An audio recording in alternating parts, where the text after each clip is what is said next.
What's up guys, my name is Ace, and welcome back to another gun guide. This is a series where I go into great detail with all of the stats of every one of the weapons in Black Ops 4 multiplayer. In today's episode, we're finally going to be moving into shotguns, and I'm going to be covering the gun you get at tier 50 for the Operation Grand Heist event, and this is the Rampage. Now, getting into the damage profile, shotguns are very unique in Black Ops 4. They've never been handled quite like this in Call of Duty before. With them, you get a base damage, so if you just get a hit marker on an enemy, you will immediately deal that base damage, and then there's also the per pellet damage on top of that. Now, this is how they handled the basics of this back in Black Ops 3. However, in Black Ops 3, the per pellet damage was fixed, whereas in Black Ops 4, the per pellet damage also drops off with your base damage, so it gets very, very complicated. Just know, with the Rampage, we get a base damage of 35 up close and 23 at its maximum range. As for our per pellet damage, keeping in mind that the Rampage fires 6 pellets by default, each pellet will deal 10 damage up close, and then that will drop all the way off to 4 damage at longer ranges. So what this means is the Rampage is technically a 2 to 6 shot kill, although based on my experience, if you're hitting most of your pellets and you're keeping yourself up close and personal, generally it'll take you roughly 3 to 4 shots to get a kill. Our rate of fire with the Rampage is quite fast because this is a full auto shotgun and it's 353 rounds per minute. And this means our statistical minimum time to kill is very, very fast if you get a 2-shot kill at just 170 milliseconds. Then when it drops off to the 3-shot kill, your time to kill slows down to 340 milliseconds, which is still somewhat competitive.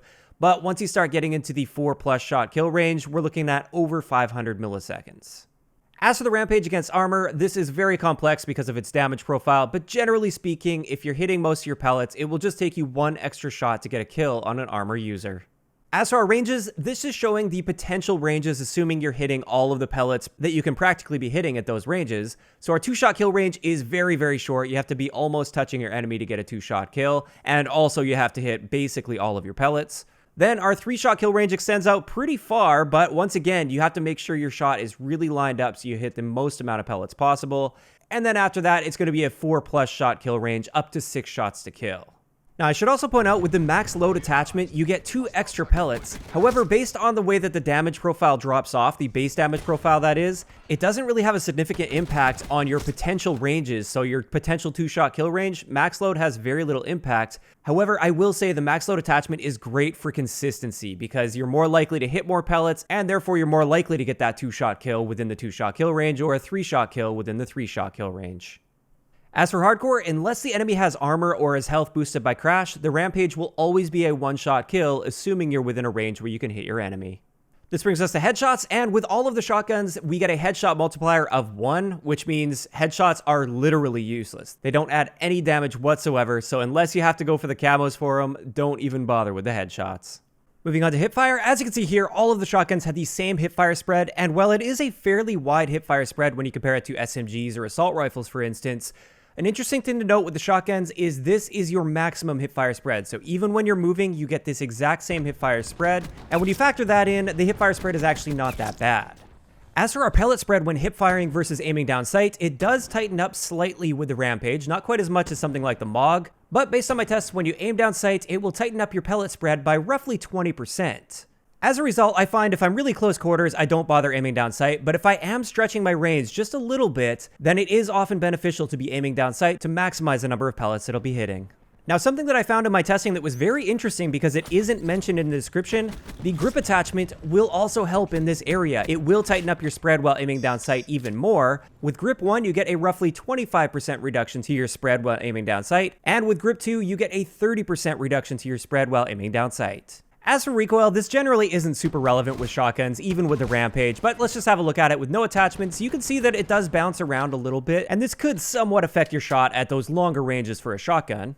Next, we'll have a look at the grip attachment, which does tighten that up a little bit, so you can see the overall pellet spread has been reduced. And then finally with grip 2, it doesn't really bounce around at all, plus you won't be flinching while being shot at the same time. And therefore, if you are going to be aiming down sight and trying to pick somebody off at sort of a longer range for this gun, it is beneficial to have those grip attachments. Moving on to our magazine capacity, it isn't that great when you consider the fire rate. You will burn through these pretty quickly at 8 rounds with 32 total starting ammo. But with hybrid mags, we can bump that up to 12 rounds, which is much, much better with 48 total starting ammo.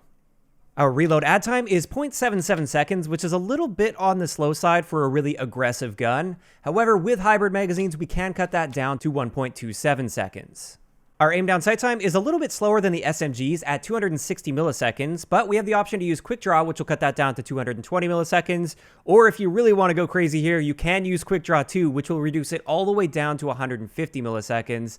But generally speaking, it doesn't make much sense to be using the quick draw attachments with this gun. As for our sprint out time, this is a little bit on the slow side for a shotgun at 250 milliseconds, and therefore I'd highly recommend that you use Gung Ho, which will cut that down to 150 milliseconds. Our movement speed is standard for shotguns at 100%, and our aim down sight stray speed is quite good at 77%.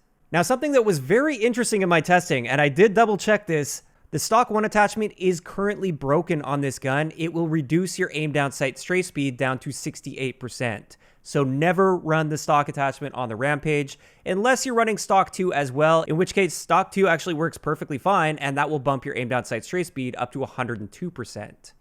Now, I'm sure once the developers figure this out, they'll end up fixing this. It's a pretty easy thing to fix, but for whatever reason, they have screwed up their stock attachment, and the stock 1 will actually reduce your aim down sight stray speed.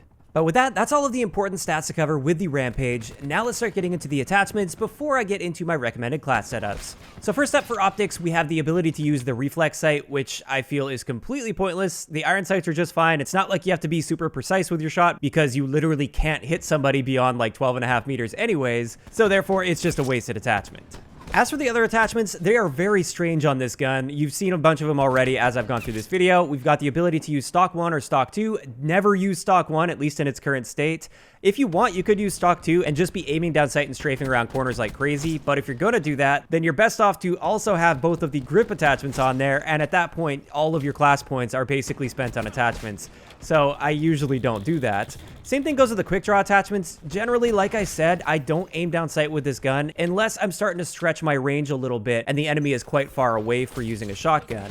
So this just leaves us with the hybrid mags and max load, which are my go-to attachments with this. Hybrid mags is excellent, so if you're dealing with multiple enemies in core game modes, you don't have to reload between every single kill that you get. And the max load attachment just helps with your consistency. It doesn't make it significantly better overall, it just helps you be a little bit more consistent. So finally, let's get into a couple great example classes I have for you guys with the Rampage. This first one is designed for core game modes. We've got hybrid mags as well as the max load attachment, which I just feel are best for core game modes if you're not going to have like a super heavy aiming down sight sort of class, which I personally don't recommend. Our gear is going to be stim shot, but you can also swap that out for acoustic sensors. Sometimes I'll do that. Perks are going to be scavenger, gung ho, as well as dead silence, and flat jacket too. Now for Scavenger, Gung Ho, and Dead Silence, those are all pretty self-explanatory. You want to be able to sprint out quickly, you don't want people hearing your own footsteps, and you want to be able to hear enemy footsteps more effectively. Also, you don't want to run out of ammo, which you can definitely do since this is a full auto with a relatively high fire rate. But when it comes to Flak Jacket, the reason I like using this is it recently got a buff against radiation and fire damage. And also, there's a lot of new Mog 12 users out there that are using the Dragon's Breath Operator mod. So if you end up going up against them, that gun, if you're not using Flak Jacket, will beat you 9 times out of 10 if you're using a Rampage. Unless you're using Flak Jacket, in which case now the odds are in your favor and you will end up beating those Mog 12 users very consistently.